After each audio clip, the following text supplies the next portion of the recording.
સ્વર્ગસ્થ કેશુબાપા પટેલને આજે હું યાદ કરું છું, કારણ કે ધારાસભ્ય બનવું એ અલગ વાત છે, પરંતુ કેશુબાપા જેવા, કુરજી બાપા જેવા,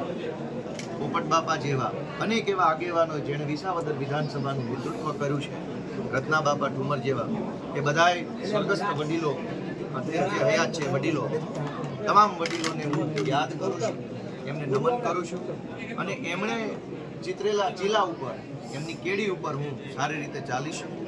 ગુજરાતના ખેડૂતો, ગુજરાતના ગામડાઓની સેવા કરી શકું, એ માટે હું આજે સંકલ્પબદ્ધ થયો છું.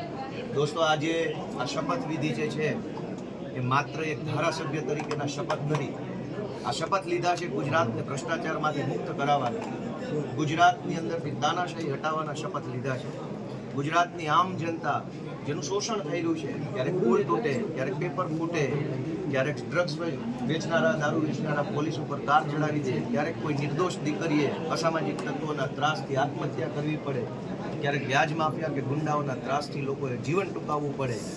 આ તમામ પરિસ્થિતિઓમાંથી ગુજરાતની જનતાને મુક્ત કરાવી અને જનતાનું શાસન આવે, સ્વરાજ આવે, ખેડૂતોનું રાજ ગુજરાતની અંદર આવે, એના શપથ મેં અને અમારી ટીમે સાથે મળીને લીધા છે.